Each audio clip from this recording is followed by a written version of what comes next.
فالصبية ما لازم تعمل التمرين هذا، والصبية ما لازم تحرك الطرف هذا الكلام خاطئ. هي شاب من فوق بوف ومن تحت هيك. تخيلوا معي 10 أضعاف. شو هو الفرق بالتدريب بين الشاب والصبية؟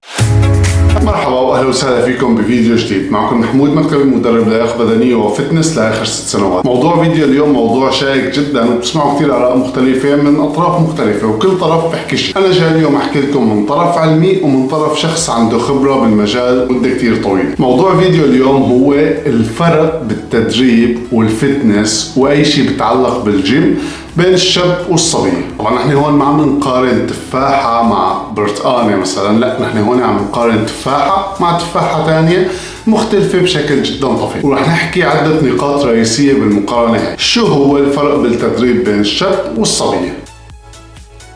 الأولى شكل الجسم أو شكل الهيكل العظمي. لازم تعرفوا إنه في اختلافات بشكل الهيكل العظمي بين الشاب والصبية، والاختلافات هي أكبر بيكون موجود بمنطقة الحوض. طبعا منطقة الحوض عند الصبية أعرض بكتير من ما هي عند الشاب، وهذا الشيء طبيعي جدا بسبب موضوع الحمل والولادة. لهيك في عدة تمارين أدائها عند الصبية بيختلف عن أدائها عند الشاب، مثل السكوات مثلا، ولكن هذا الاختلاف ما يعد اختلاف جوهري أبدا. النقطة الثانية المهمة جدا هي الفروقات الهرمونية. لازم تعرف انه هرمون التستوستيرون هو يعتبر الجني الساحر لإطلاق العضلات او كبر العضلات، وهرمون التستوستيرون موجود عند الشباب بنسبة تتخطى 10 أضعاف مما هي موجودة عند الصبايا. تخيلوا معي 10 أضعاف. يعني نفرض انه الشاب بحتاج سنة سنتين لحتى يبني شوي جسم يبين عليه هيك شوي شكل عضلات، جسمه مشدود، بنزل بتمرن بالجيم، الكنزة لابسها فطالع هيك شوي شكل عضلات. البنت بتحتاج تقريبا ما يقارب 10 سنين. طبعا هذا مو منطقي لانه بالجينات بتلعب دور كبير، ولكن عم نحكي بهالمقارنة هي، بهالاختلاف هذا 10 أضعاف هرمون التستوستيرون فرق. فتخيلوا معي الصبية شو بتحتاج وقت لحتى تبني كتلة عضلية واضحة. الموضوع رح ياخذ وقت وجهد وتعب، ولكن صدقوني الصبية بس توصل لمرحلة يكون عندها كتلة عضلية منيحة وجسمها مشدود، فهذا الشيء رح يكون ممتاز لها. النقطة الثالثة اللي عم نحكي عنها هي تكوين الجسم أو توزع الدهون في الجسم. لازم تعرفوا إنه توزع الدهون بيختلف بين الشاب والصبية بشيء اسمه مستقبلات ألفا وبيتا. طبعا لازم تعرفوا إنه مستقبلات ألفا وبيتا موجودة عند الذكر والأنثى سوا، ولكن النسب بتتفاوت. مستقبلات ألفا مسؤولة عن توزع الدهون تحت الجلد، وخاصة عم نحكي بمناطق مثل الأرداف والفخذين. فلهيك بنشوف الصبايا عندهم مستقبلات ألفا بنسبة عالية كتير. أما مستقبلات بيتا فهي مسؤولة عن توزع الدهون بالمناطق الحشوية، وخاصة بمنطقة الخصر والبطن يعني الوسط. ولهيك بنشوف الشباب عندهم مستقبلات ألفا بشكل كتير كبير أو نسبة عالية كتير. طيب شو الفرق بين الاثنين؟ مستقبلات ألفا موجودة عند الصبايا بتخلي حرق الدهون صعب، يعني لحتى ينزلوا وزنهم ويحرقوا الدهون هدول رح ياخذ وقت طويل، ولكن لازم نعرف إنه الدهون هي ما هي خطرة على الصحة. أما مستقبلات بيتا يعني توزع الدهون بمنطقة الوسط بشكل كبير، هاي الدهون بتروح بشكل أسرع إذا الشخص بلش خطوات صح بالدايت بالتمرين، ولكن لازم نعرف إنه الدهون هاي خطيرة على الصحة لأنها متجمعة بمنطقة الوسط وبالأحشاء، يعني كبد، أوردة، أحشاء، كله هاي الدهون تكون مجمعة عليه ممكن تسبب خطر على الصحة. ولكن أوقات بيكون في خلل هرموني بيؤدي إنه مستقبلات ألفا عند الشباب مستوياتها أعلى منها من مستقبلات بيتا، فهالشي بيؤدي إنه بنشوف شباب عندهم تجمع دهون بمنطقة الفخذ والأرداف بشكل كبير. رابع نقطة عم نحكي فيها هي اختلافات القوة. بشكل بديهي لازم نعرف انه الشاب اقوى من الصبية، ولكن رغم هيك ممكن الصبايا توصل لمراحل من رفع الاثقال والقوة البدنية صراحة يعني مراحل كتير قوية، وهذا الشيء انا كتير شفته واي حدا ممكن يشوفه بالجيم. خامس نقطة اختلاف هي مخاطر الإصابة. الصبايا معرضين للإصابة أكثر من الشباب نتيجة موضوع الهرمونات واختلافات الجينية.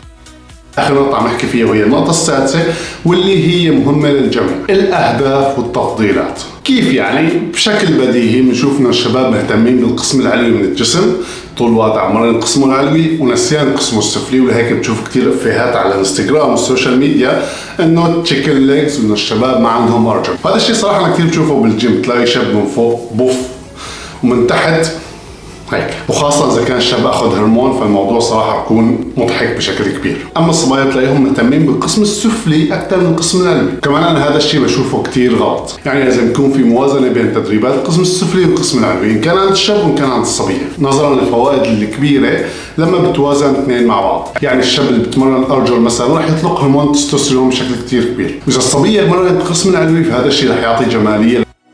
طيب النقاط هدول كانوا نقاط علمية بحتة. نجي لموضوع الخبرة. هل في اختلاف جوهري بالتدريب بين الشاب والصبية؟ صراحة لا ابدا. يعني كثير في صبايا تسال السؤال هذا، هل انا فيني اتمرن التمرين هذا ولا هذا التمرين بس للشباب؟ او في كثير شباب ما بتمرنوا التمارين لانه هي التمارين للبنات. هذا الشيء جدا خاطئ. ما في تمرين للصبيه وتمرين للشاب. اي تدريب موجود في الجيم واي تمرين بيحرك العضلات صح وبيحرك المفاصل صح فهو تمرين للشباب وللصبايا. يعني تمرين عضلات الصدر، تمارين عضلات الارجل، تمارين عضلات الفتح والتسكير، الادكشن والابدكشن الشباب ما بتمرنوهم لانه هذول تمارين للصبايا. الصبايا ما بتمرنوا الصدر لانه رح يكبروا العضله وما بعرف شو.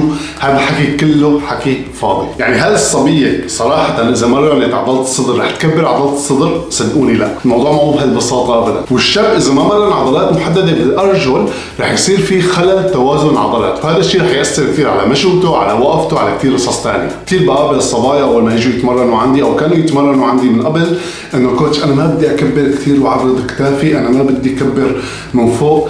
ليش اصلا الصبيه ممكن تكبر جسمها بشكل كبير او يكبروا عضلاتها؟ هذا السؤال لازم نساله. الصبايا مستحيل يكبروا عضلاتهم بشكل واضح وبارز جدا. يعني الاشكال تشوفوها على السوشيال ميديا والانستغرام وما بعرف وين، هاي الاشكال اصلا ما هي صحيه. هاي الاشكال ممكن تكون عم تاخذ هرمونات، عم تاخذ مواد انتم ما لازم تاخذوها وما ممكن تاخذوها اساسا اذا كان هدفكم هدف صحي بحت. ومن وجهه نظري ومن الشيء اللي شفته انا، صدقوني في صبايا بتمرنوا لسنين طويله، عم نحكي فوق ال5 سنين، وفي مدربات انا كانوا يشتغلوا معي بالجيم وكنت شوفهم كانوا يتمرنوا بقوه وباوزان عاليه جدا، ولكن شكلهم شكل انثوي بحت. يعني خلصوا تمرينهم لبسوا كنستون مشيوا ولا بتحس في عضل ولا بتحس في شيء. الشيء الوحيد اللي بتشوفه انه جسمهم مشدود شوي، العضلات مشدوده شوي، هذا هو وبس. طبعا لازم تعرفوا كمان انه في كثير صبايا بيعملوا عمليات نحت وعمليات نفخ وما بعرف شو لحتى يطلعوا الجسم هذا اللي بتشوفوه انتم، اللي بتفكروه هذا هو عن طريق التمرين، بس هو مستحيل اساسا يصير عن طريق التمرين. فالصبيه ما لازم تعمل التمرين هذا، والصبيه ما لازم تحرك الطرف هذا الكلام خاطئ. المفاصل لهم حركات محدده ونحن بنمرن الحركه. يعني كثير بسمع مثلا الصبيه لازم تعمل تشست بريس، ما لازم تعمل تشست فلاي. هذا الشيء خاطئ. ليش؟ بدها تكبر العضله، هي اصلا عضلتها رح تكبر اذا عملت التمرين هذا مره بالاسبوع. ما شباب بتلاقيهم عم تعذبوا سنين لحتى يطلعوا عضلات، واخر شيء ما دوبه يطلع لهم عضله تبين مثل العاده. فلهيك من ناحيه التدريب ما في فرق ابدا بين الشاب والصبيه. اللهم الصبايا ممكن يركزوا على مناطق محدده، المناطق هي بتعني لهم باللبس بالشكل، والشباب ممكن يركزوا على مناطق محدده، المناطق هي بتعني لهم باللبس والشكل. وبس هيك، الموضوع جدا بسيط. صدقيني من وراء الخبره والشيء اللي شفته انا ومن الشيء اللي الناس كثير بتعرفه والمدربين اللي بيعرفوه، الصبيه مستحيل تبني كتله عضليه بالسهوله هاي. فلهيك ما تسمعي لحدا، اسمعي لمدربك، تمرني صح، تمرني مثل ما انت بدك وبس. واذا مدربك كان عم بوشك انه ما تعمل التمارين هدول وهدول التمارين للشباب، فلازم تعيد التفكير بموضوع المدرب هذا. كخلاصه وكخاتمه، التمارين لازم تختلف بشكل كثير كبير، ولكن معرفه الفروق هي رح يعمل فرق كبير. ولازم تعرفوا انه رحلتكم في مجال الفتنس والرياضه والصحه هي رحله طويله وابديه. يعني لازم تبدوا وما توقفوا، يعني ما تتمرنوا لتوصلوا لهدف محدد وبعدين خلص وصلتوا لهالهدف رح اوقف تمرين وما رح اعمل شيء. الموضوع بالنسبه لكم لازم يكون لايف ستايل وحرفيا واحد من اولوياتكم في الحياه. وبس هيك. شكرا كثير لكل حدا حضر الفيديو للاخير، واتمنى تعطوني ارائكم بالتعليقات، وما تنسوا تعملوا سبسكرايب للقناه، تشاركوا الفيديو هذا مع اي حدا بتعرفوه وممكن المعلومات هي تكون بتهمه. وبس، سلام.